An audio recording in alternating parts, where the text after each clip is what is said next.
following is an HCPSS TV special presentation. Hello, Howard County. My name is Ilsa Mir, and I'm the president of the Howard County Association of Student Councils. My name is Anna Selbrady, and I have had the pleasure of serving as the Howard County Student Member of the Board for this year. As my term unfortunately comes to a close, it has come time to vote for your 2018 to 2019 Student Member of the Board of Education. Before we start the forum tonight, I wanted to give you an overview of who the SMOB is and what they do. The SMOB is the Student Member of the Board of Education, one high school student from the county who represents all 56,000 students in our county to the board. The Board of Education is a group of 7 adults and the SMOB who sit right here every other week at regular board meetings, special meetings, and committee meetings to make decisions that run our school system. The SMOB reads all the material just like the other members of the board and has a vote on all decisions except for personnel and budget. The SMOB also serves as a representative to the Howard County Association of Student Councils, or HCASC, and meets with students during the year. There's also something special about the SMOB that I want to highlight for you today through this PowerPoint slide. So the slide will show the past 11 student members of the Board of Education. So all of them served in the same position, representing all of the students to the County Board of Education. All of them may look different, have different passions or extracurriculars, but put together, they have represented the student voice in the county for a very long time. The SMOB position is a legacy that extends way back to Marcy Leonard, the first SMOB, an incredible woman who is now a community superintendent for our school system right now. And the SMOB position will extend far forward, way past when you graduate college and way past that. You, the student, have the power to decide who the SMOB is, what they look like, and what they care about. Any one of our applicants will likely be incredible, but it's your decision. When you make your choice, keep this in mind. You are an integral part of an incredible process, and make sure your vote reflects the power of your position. For the first time ever, the 2 final SMOB candidates were chosen at a nominating convention held on February 21st. There, delegates from every middle and high school in the county voted on their top 2 choices. Your voice in choosing your student member is being heard every step of the way. Joining us today are the 2 SMOB candidates, Kieran Newell and Ambika Sidabatula. Today, you will have the opportunity to ask them questions about their platform and learn more about their goals. If you are watching at home, you can tweet your questions using the hashtag HoCoSMOBForum2018, so HoCoSMOB FORUM 2018, or you can go to sli.do on a computer, and the event code is 1607. Then you type your name and your school with your question. Each candidate will have 1 minute to respond to each question and 1 minute for opening and closing remarks. You will be voting for these candidates at your school on April 18th. Please pay attention to make a well-informed decision. Without further ado, let's begin with opening remarks. We are starting with Kieran. Good evening. My name is Kieran Newell. I'm a junior at Centennial High School, and I hope to be your student member of the board next year. I do not have any experience in student government. But what I do have is experience working with and helping people. My work as the director of the elementary and middle school programs of the Centennial It's Academic give me the opportunity to work with students from varied backgrounds across all age levels. Additionally, my hands-on volunteer experience as an overnight summer camp counselor has taught me to listen, cooperate, and understand different viewpoints. These experiences have more than prepared me for being your next student member. I look forward to working with my peers to ensure all students are aware of the issues facing Howard County Public Schools, and welcome any questions you may have tonight and in the future. Ambika? Hello, thank you everyone for coming out today. I really appreciate all of you for coming out. My name is Ambika Sidabatula. I'm a junior at River Hill High School, and I'm running to be your next student member of the board. My platform is implementation of policy because I think it's really important to make sure that students are aware of the policies that affect them every day. In addition, it's the communication that occurs between students and their administration. The bridge between students, adults, and our administration should be completely demolished. Students should be able to relate to their adults and the people who represent them. In addition, I believe that student representation and student involvement is very essential to the progression of our county. Thank you. Thank you. Your first question is, what is one thing that you want others to know about you? So one thing that I want others to know about me is I'm a team player. I like working with other people, and I make sure that their opinion is voiced in whatever we're doing. So even though I might have an opinion that might overshadow them, I make sure that their voice is heard. An example of this is when I went to Hammond Middle School, sorry for that, 2 days ago. They were talking about gun safety and gun violence, and I had very contradicting views, but it's really important to make sure that their views are put in front of mine because I'm representing the students, not myself, in this position. I think the most important thing to know about me is my dedication. I'm here to work with you no matter what hurdles or obstacles come in our way, because I am not just my voice, I am every student's voice if I were to be SMOB. I think it's important for the student member to be someone who will not stop for anything as long as the student voice is being heard. Hi, my name is Kiana. I'm a sophomore at Oakland Mills High School, and the question for you is, describe a time in which your ability to be a leader was questioned. How did you grow from that experience? So calling back to my experience as summer camp counselor, there was a situation where we got in a little bit of trouble. It wasn't serious, but we were just called into question as to how efficiently we could be leaders. And I got up the next morning thinking it's not going to go well, but we kept going. We kept doing our jobs, and it all went perfectly in the end. So a time that I was questioned for my leadership was back in 8th grade when I was invited to go to the White House, and they kind of questioned my leadership because they said I was too young to represent people in our county and in Maryland in general. But I took on the opportunity. I went to the White House and I fought against this prejudice. And I made a speech that really touched people's hearts. And some of the people who said that I couldn't do it came back to me and said, wow, you actually touched my heart. And that I wanted to make that change again. I wanted people to see that it doesn't matter what people think of you before you go into something. It's the impact that you make afterwards that really makes the difference. Thank you. Your next question is, what will you do to prioritize being SMOB in your life?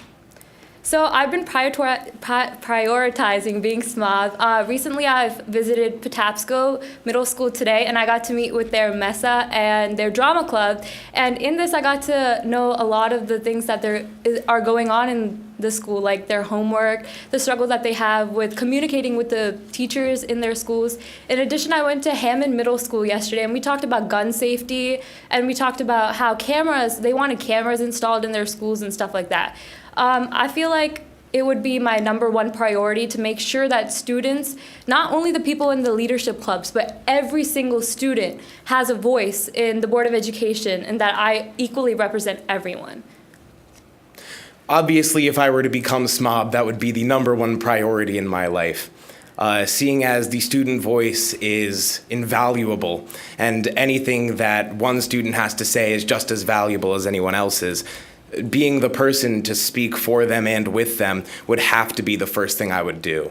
If that would include having to drop clubs or shows, I would have to do that. Of course, I would like to stay in them, but anything that I would need to do to ensure I'm doing my job in the best way for the students and the community is what would come first. I'm starting with Kieran. How would you handle requests if approached by an individual? Any request I would love to hear. Even if something I disagree with is said to me, it's important that everyone's opinion is heard. So if someone requests a change on a policy and I disagree with them, I would want to field that request to other people in other schools, see how they think about it. Maybe they're coming from a perspective or a background I haven't come from. So requests are, I would assume, the #1 thing that a SMOB gets from students. So receiving them in a way that appropriately and fairly represents what they want to say to you and what they want to say to the board is, I think, a huge priority. So I believe that it's important to communicate with the students what the SMOB is allowed to do and what the SMOB is not allowed to do, and make sure that their request and what they said is able to be communicated by the SMOB and advocated by the SMOB. So something that the SMOB can't do is regarding the budget and school lunches and stuff like that. And it's important that a lot of the schools that I went to, they start talking about this and they're like requesting budget shifts and stuff like that. And I want to make sure that they know that the SMOB can't do that, but they can advocate for things that regard to the budget. So requests should be always, the students should get an answer. It doesn't matter if it's no, I cannot do it, or yes, I will make sure I can do it, but they always deserve an answer because they're the students and they deserve that justification of why you said yes or no. In one word, describe the state of the student body. Why did you choose that word? So I think that the student body is very diverse. In my knowledge of working with students in general, they always have some innovative idea that they bring to the table that's just so bizarre sometimes, and sometimes it's just so special that I've never thought of it. I'm like, whoa, how'd you even think of that? And it's because of the different views of their life and the different ways that they were brought up that really communicate when they bring their ideas to the table. So, thank you. The word I would use to describe the large majority of the student body, unmotivated or apathetic. That's nothing to say. The people in this room are here to field their opinions, to tell us what they want to say. But that's just the people in this room. The people at the convention were just those people. There are hundreds of students in the schools who don't know what's going on or just don't care. And it's the job of the student member, the job of the board, and the job of everyone in their schools to make sure they're motivated to have their voices be heard. Because if they're not, then we can't do anything. And right now, I feel like the lack of motivation is one of the main things crippling our ability to ensure that the students are having their voice fairly heard. Because the leadership positions of students, they're motivated. But then the rest of the student body is just not having their voices heard, and we need to push for them to advocate for themselves and for others. How will you ensure that middle schools are equally represented as high schools? Kieran. I plan on visiting middle schools if I were to become student member. High schools and middle schools have just as much of a voice. Just because a middle schooler is younger than a high schooler doesn't mean their opinion is any less valuable. I go to high school, so it would be hard to ensure that every middle school is visited at the same frequency of my own since I go there every day. But visiting the middle schools at a same rate as the other high schools I can would be a huge priority for me because we have the voice of the high schoolers. We have what they want to say. They speak to their peers about their opinions. And then when you go to middle schoolers, they have an entirely different viewpoint. And no matter if we think that viewpoint isn't something that we agree with, we still have to be able to hear them out. And we have to remember that they're part of our school system. And even if we don't agree with them, if they're the overwhelming majority on an opinion, we have to stick with what they want. So leadership starts from a young age, from middle school. And actually, I planned and I emailed all the teachers, and I'm visiting all the middle schools this month and all the high schools next month. And I think it's really important to start off in the middle school level because we want to encourage students from a young age that leadership is essential to become an important citizen in their community in the future. And just empowering them to take a stance that in high school can turn them into good citizens is just really amazing.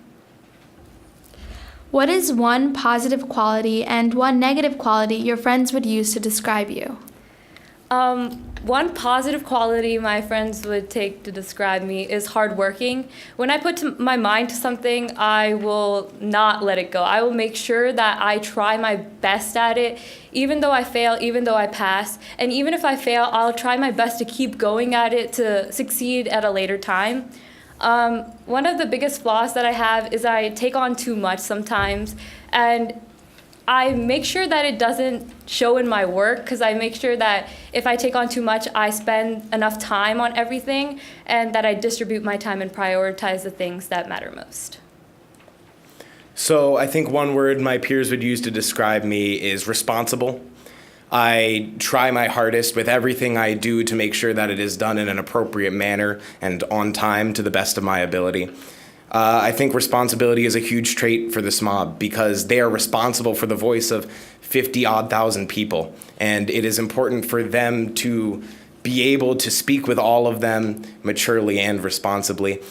One of my biggest weaknesses, it's a hard question. One of my biggest weaknesses probably would be organization.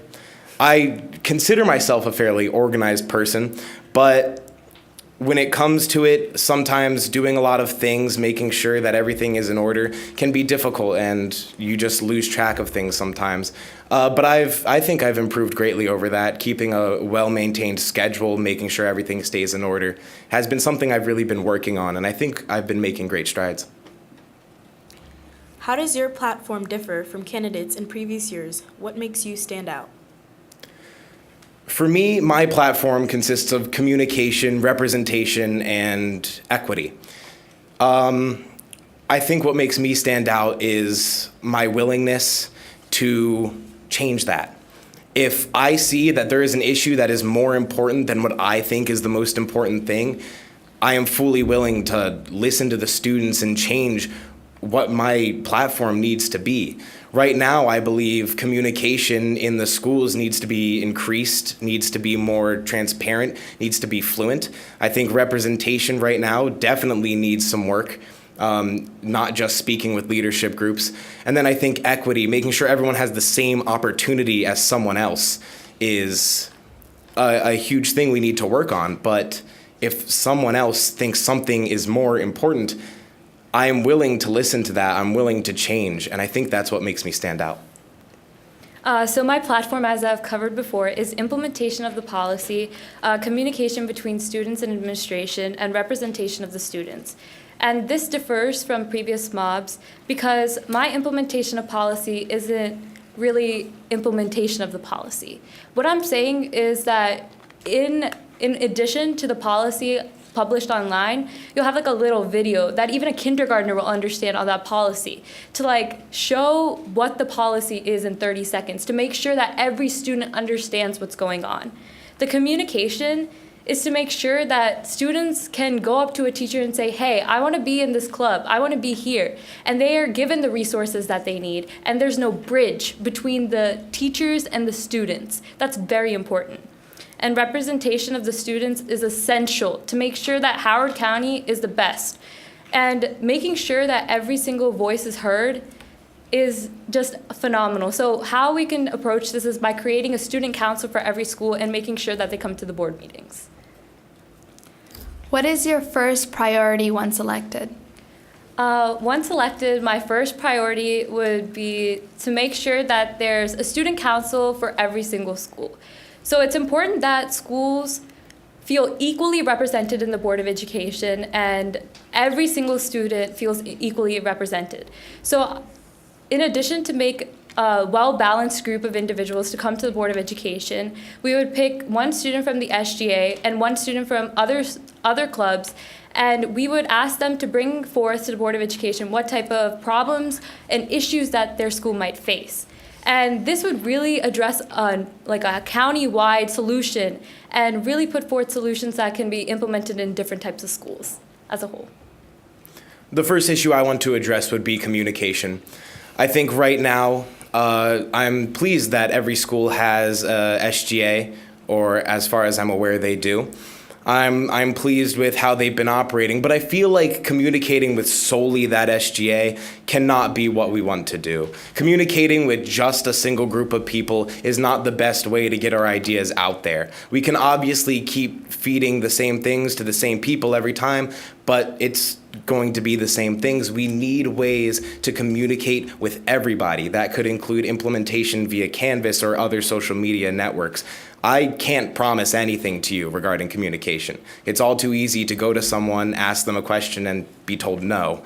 But I will be pushing with you to ensure that everything that goes on in the board is also going on with your voice being heard. How do you feel about the strive for the highest in Howard County? In other words, what do you think about how Howard County students all might feel about the need for AP and GT classes in order to keep their perseverance and things they go against their mental and social ability. So maybe paraphrase that. Students feel that, the strive for highest and like mental health in students in Howard County. I'm very proud of the numbers Howard County puts on the board. I think everyone is. Our schools are fantastic, some of the best in the country. But then again, I also think about how that impacts the students. Centennial has a big reputation of being highly competitive, and that's apparent when you go to school. People there sometimes just don't feel motivated and just don't feel like they want to be at school, and that should be one of our goals, to encourage people to enjoy what they're doing and not just be a slog to excellence. There shouldn't be a push for everyone to join APs. If you're not able to, don't. You don't have to take them to go to college, and you don't have to take them to be happy, and that's really what matters, is everyone's happiness and social wellness. So, spoiler alert, I never got into GT. And I remember as an Indian kid, I was sitting there and I would be the only kid who didn't get into GT, and I felt so demotivated, and I was like, all my friends are in GT, what am I gonna do? Honestly, it doesn't matter. I'm in the same place that the rest of the people who took GTs and APs are, and I feel like that would just be overwhelming yourself. So telling kids that it's okay not to take GT, it's okay to be yourself, it's okay not to be the overachiever who takes like 6 APs and take the test. And telling them that it's important to go with what you're given. It's important to embrace your talents and your specialities. And it's important to do what you want to do. Hello, Abika and Kieran and other Howard County students. My name is Elizabeth Banyas, and I am a freshman at Howard High School. My name is Alex Epen, and I am a sophomore at Long Reach High School. So I'll ask you a question here. How do you plan on advocating for students who may be marginalized in our community? So I think it's really important to advocate for all students, and it's really important to advocate for these students in general. So in the past, I've been advocating for disabled students and students with mental disabilities by writing and publishing articles in the White House. And it's really important to understand that these students are not given the same exact resources and the same exact opportunities as we are as functional students. And it's important to give them the resources in order for them to thrive at the same rate that we do.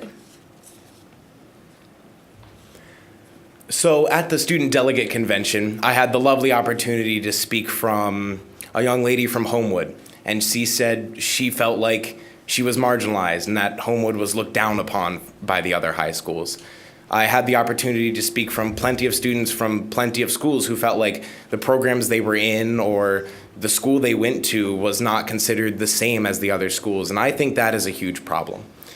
When we look at each high school, each middle school, each elementary school, each school that is for everyone, we need to consider them on the same level. No matter what you consider functional or non-functional, every student needs to be considered with the same weight. Their voice needs to be heard in the same light. And I think to start that is to search out those people as student member, to hear their voice, to hear their opinions, and to know how we can change that for them. Because if they feel marginalized, that's our problem to fix, not theirs. What are your next steps if you are not elected as SMOB? If I'm not elected as SMOB, I will continue in student leadership. I think this whole process has opened my eyes to what exactly is going on behind the scenes here. Due to my lack of experience in student government, I wasn't fully aware of what was going on in HCASC and what was going on at these meetings. And then the student delegate convention was really my opportunity to see, wow, these students really want to be heard, and I want to do for them what they want me to do. And if I'm not to be student member, I still want to continue to do that for them. I've told them I will, and I don't want to fall through on that promise no matter what happens. So if I'm not chosen as student member of the board, I will make sure that even though I'm not the student member of the board, I'm still fighting for you behind the scenes. It's important that no matter your position, you still fight for what you believe in. And I really believe in student advocacy and student voice, and that every single person in this room, and even in Howard County, has a valid opinion and perspective on every single situation. So getting their view and getting their perspective, and even if you're not the student member of the board, you can still testify to the board and make sure that your voice is heard. So I'll still do that, and I'll still continue to advocate for all of you. Thank you. What is one character trait that you would change about yourself? One character trait I would change about myself is probably saying yes to everything. Usually when someone asks me to do something, or someone asks me to come to something, I say yes, and then I struggle. I'm like, wait, I have like 3 things planned on the same day, and then I have to accommodate. And so I would probably want to change that. I'm trying to change that right now. I'm trying to kind of look at my schedule and make sure that people, like, before I commit to something, I know that I'm 100% guaranteed to come to that event. I think this is largely in line with the question about weaknesses we had earlier. So I think obviously, being my biggest weakness, organization would be the first thing I want to change about myself. I've made great strides, and I want to keep going further. And organization doesn't just end at having a neat-looking backpack. Organization continues on to making sure that you know what you've said to people, you know the promises you've made, and you can ensure that you follow through on them. Our organization doesn't end in making sure that every school event goes fluidly. Organization ends when you know the opinions of people from each schools, and you can properly tell someone, if someone asks, well, who told you that? You can tell them where they came from, their grade, their name even. If you were elected as SMOB, would you advocate for full voting rights as a member of the board? Yes and no. I think it's really hard to say that I can make a proper decision when it comes to budget changes. I did not go to a college for this. I did not study law in any professional capacity. So it's hard for me to say that I should be considered with the same level of voting rights on a budget change that someone who's been doing this their whole life has. I think that is almost an affront to the education that they've gone through and the lack of education that all of us have as high school students. However, I think that currently what we can vote on is a little restricted when it comes to policy changes. We're meant to be able to vote on any policy change, but even that can be restricted to an extent. And I think making sure full voting rights outside of something that we can not confidently say we have the proper education to handle should definitely be permissible. So I believe that the student member of the board should have full voting rights, because we come into this position representing the students. And if the students believe that the budget should be changed and the budget should be voted on, then it's our responsibility as a student member of the board to advocate for that. At this point, we're only allowed to bring it to the board's education. We're not allowed to vote for it. We're allowed to talk about it. But I believe that one vote really makes a difference in our county, and it's really essential that stuff like the budget that covers such a wide frame of ideas is given, the student member of the board has that opportunity to vote for that type of thing. Great. What made you want to run for SMOB? And do you have any mentors in the Howard County public school system that you look up to and you look for guidance through your campaign? So the main reason I wanted to run for SMOB is when I was in the 6th grade, the SMOB at the time came up to me and said, hey, what do you want implemented in your school? I was like, you're literally joking. I'm a 6th grader and my voice is never heard. So I didn't answer him. It was pretty rude. And then he came back to me 2 weeks later and he asked the same question. I was like, wow, he's really persistent. And I told him, well, everyone's talking about school start timings. What about that?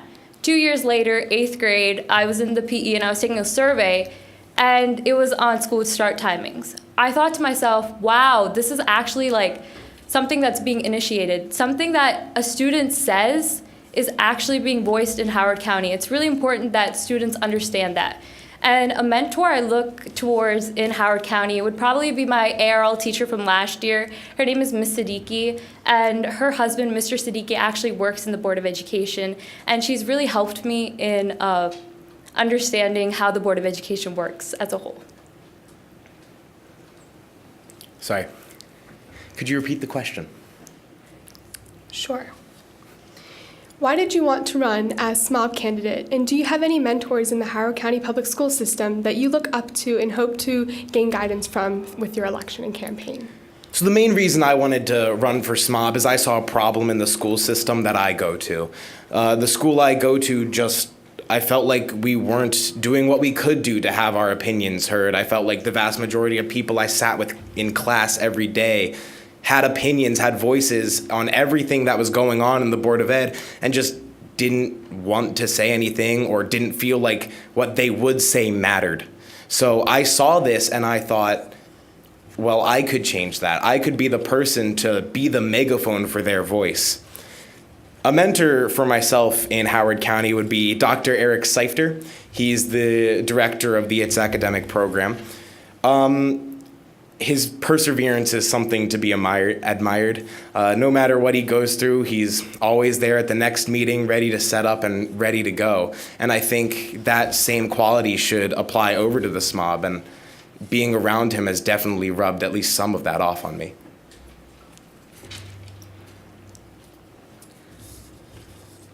What qualities do you admire in your opposing SMOB candidate? With Ambika, I love the way she speaks her voice. That's not just saying you speak because you do, but the way you articulate yourself is something to be admired. The way that you can tell people what you think and the way you can inform without being informative. I don't take that the wrong way. Without feeling like people are being taught a lesson, because no one wants to be lectured at. But the way you speak is fluent, and I appreciate the way that you can teach people without boring them. Thank you. I really appreciate that. So something I really admired him is his charisma and how kind he is. He's really a kind person, and his charisma really shines through in his work. And every time he speaks, he just has a huge smile on his face, and he's just so optimistic about whatever he's talking about. Doesn't matter.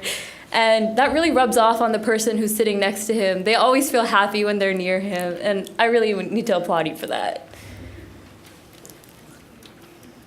If you had one superpower, what would it be and why? So if I had a superpower, this has really nothing to do with leadership, but I probably want to fly because I always wanted to be a bird or an airplane who goes from one place to I always wanted to fly to India and just like come back the day after and be like, yo, I got a starry from India. You know that? So yeah, so that's what I would want to do. If I had a superpower, I would like mind reading. It'd be awesome to walk into a room and automatically know what everyone is thinking and be able to just speak to them knowing what's going on in their mind, or being able to communicate with people knowing like what's going on in their brain. If someone's feeling sad, I can tell that right away. Or if someone has an opinion they're not voicing, I can tell that right away. But mind reading would be an awesome power to have just in general. What do you plan to do if an adult doesn't acknowledge or answer what you have said to them? So I think there's a level of respect there as well. If someone doesn't acknowledge what you said, they're not respecting you. But I think the way to appropriately address that is to not disrespect them. If someone says something or ignores you entirely, you have to continue to respect them, because the only way to gain someone's respect is to respect them back. If someone on the board said something or just entirely ignored something I said, I would of course take issue with that, because the student member should be considered as an equal member of the board. But if an adult outside of the board said something like that, the best way to handle that, I think, would be to take it, consider what they've said, and move onward, knowing that if they choose to ignore me, that's their choice. But in that aspect, they're choosing to ignore the students of Howard County. So a lot of the adults in our community ignore young adults like ourselves because they think our brains are not that developed. A lot of people say that, and that's not true. We're fighting for what we believe in, and our brains are developed. And people should understand our stance no matter what. You can't ignore us. Well, I'll keep saying it over and over and over again until it's embedded in their head, until they're not going to be ignorant. They're going to literally listen whatever I'm saying out. And it's really important that they understand that even though I'm a student, I'm equally as intelligent as they are, and I have a stance on these issues. Thank you. When it comes to current social and political issues, how will you encourage students to both voice their opinions and respectfully listen to their peers? And can you please give an example of how you have done this in the past? Yeah, so I think it's really important that because of the political stigma in our community right now, that we encourage students to advocate for themselves and advocate for their political stance. So ways that I've gotten involved is through the walkout today, actually. And I believe in gun safety, and so I walked out with everyone else who walked out. And it was really empowering because for our school, instead of the silence, we had speeches. We had speeches that encouraged students to voice their opinion, encourage students to be participants in the march on the 24th, and encourage them to take a stance on what they believe in. And it's really important that students are given that opportunity and that teachers give them this opportunity to go to the events and advocate for themselves. So when getting students to speak their voice on current social issues, the best way is to make sure that they feel safe doing so. I think when it comes to mind, especially now, the first thing that comes to mind is the walkout and the issues on school safety. Obviously, I had the opportunity to go to that today. And it was awesome because we didn't have silence. We had a speaker who encouraged us to put this on social media, send this to our friends, tell them what we think and what our opinions are on that. Building on that, today I also had the wonderful opportunity to encourage them to continue to voice their opinions by being able to pass out flyers and spread information for the March for Our Lives next Saturday. And I think continuing the discussion on any current event that students want to talk about is important, and making sure they feel safe in expressing their opinions is the first way to do that. So this is a fun one. What kitchen utensil would you be and why? I would like to be, that's a hard one, surprisingly hard. I would like to be a popcorn maker. I mean, first of all, I really like popcorn. That's the main reason. But when it comes to it, I think popcorn unites us all. And is important in all our lives. No, I would want to be a popcorn maker just because I like popcorn. There's not much of a greater reason I could give you. If I had to be a kitchen utensil, I should have. So I'd probably be a microwave because I hate my food cold. It's just not a thing. And I'm too lazy to cook. My brother cooks for me usually, or my mom cooks for me.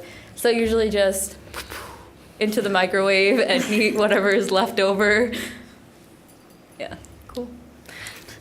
So let's give a quick round of applause to both of our candidates.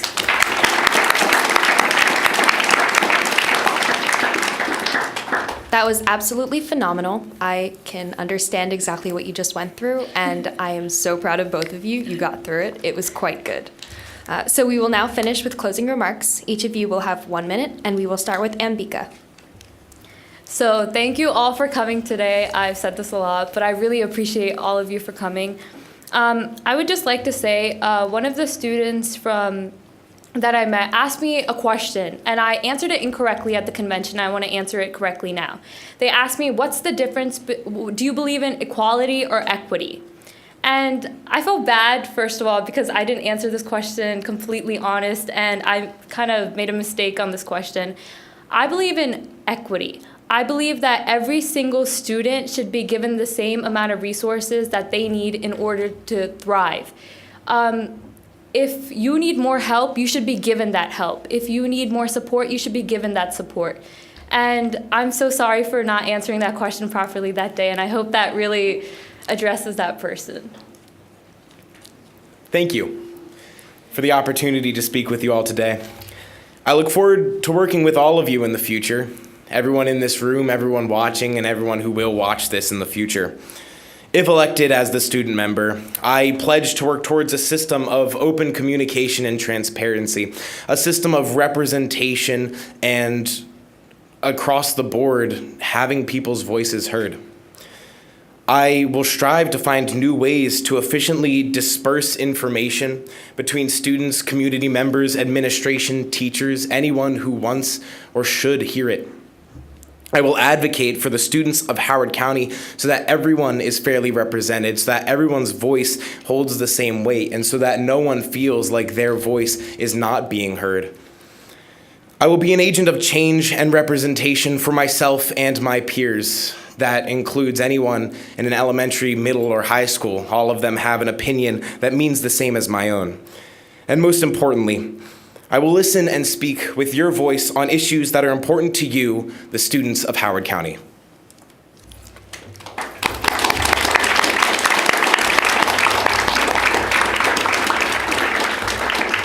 Thank you very much. Good luck to both of our candidates. You can follow them on their social media platforms to learn more about their campaigns. Thank you to our wonderful audience for asking questions and our cameraman Mike Dubbs for organizing and arranging this live stream for us. We would love for all of you to come to our next HCAS meeting at Homewood School on April 11th from 7 to 8:30 p.m. For more information, please follow us on our Instagram. All middle and high schoolers are welcome regardless of their involvement in SGA. And of course, follow the student member of the board on Twitter and Instagram at SMOB. The accounts are passed down, so I'm not just asking for my follows, I'm asking for them for next year. Thank you for watching, and we will see you on April 18th. Good night.